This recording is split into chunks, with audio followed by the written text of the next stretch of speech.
မင်္ဂလာပါရှင်မင်္ဂလာပါဒီမှာလည်းဗီဒီယိုတွေတင်တာတော်တော်များသွားပြီလေတူတယ်နော်ဟိုပါမနေ့ပိုင်းကူးပြီးရင်တော့သူက4-2-3 ကီးရှိတယ်အဲ့တော့4-2-3 ကီးရှိတယ်ခဏန်းမှာအခွေ4လုံးခဏန်း4လုံးကျန်ရင်အခွေထိုးပေါ့နော်အဲ့တော့ပြန်ကြက2ကြိမ်ရှိပြီပြန်ကြကပြန်ကြ2ကြိမ်ပေါ့နော်ကျမတို့ပြန်ကြ2ကြိမ်ရှိတယ်ပြီးတော့အပူးက1ကြိမ်ပေါ့အပူးပြန်ကြနေပေါ့နော်အဲ့တော့အပူးပြန်ကြနေဆိုတဲ့ခါကျတော့ဒီဟိုပါပေါ့1-4-5ခုကအပူးပါအခွေကိုပြန်ပြီးတော့မွေးထပ်ထိုးရတယ်ပေါ့နော်ပြီးတဲ့ခါကျတော့ကျမနောက်ဗီဒီယိုတစ်ပုဒ်မှာတင်ပေးထားတယ်အဓိကကကျမတို့က8ထွက်လာတဲ့အတွက်3-1-2-3လေးအခွေကျန်တာအဲ့တော့ဒီနေ့ဒီကြာတာပရိတောက်ကြမှာအများရန်ထွက်ပေးနေကြကောင်မလေးတယောက်ကကျမကိုမေးတယ်တီတီအကြီးခွေလိုက်ရမှာလားတဲ့ကျမအသေးပေးလိုက်တယ်သူ့အကြီးခွေလိုက်ရမှာလားပြီးတော့ကျမတင်ပေးထားတယ်4လုံးခွေဟလာ3-6-8-9ဘယ်နှကြိမ်ထွက်လဲဘယ်နှကြိမ်ထွက်လဲတစ်ပတ်လုံးမှာကျမအဲ့တစ်ခွေပဲထုတ်တာပြီးတဲ့ခါကျတော့9-3-1-2အပူးပါခွေမှာဒါ9-29ကတော့မနေ့က main နဲ့ကြာတာပေါ့နော်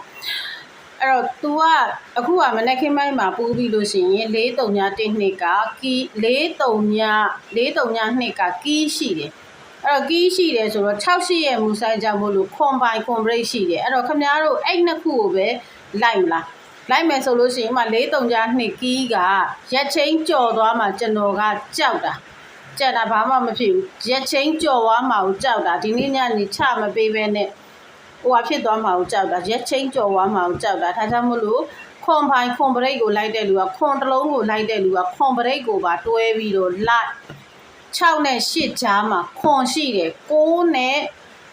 8နဲ့9ကြားမှာ3ညရှိတယ်အဲ့တော့3ညကတော့ထွက်သွားပြီဟုတ်ပြီနော်အဲ့တော့6နဲ့8ကြားမှာခွန်ရှိတယ်အဲ့တော့ခွန်ကဒီနေ့ညနေမှာအကယ်၍ခွန်သည်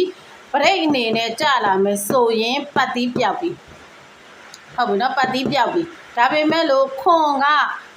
ဗရိတ်အနေနဲ့မကြဘဲနဲ့လုံးပိုင်ထွက်လာမယ်ဆိုရင်ဗရိတ်ပြောက်မယ်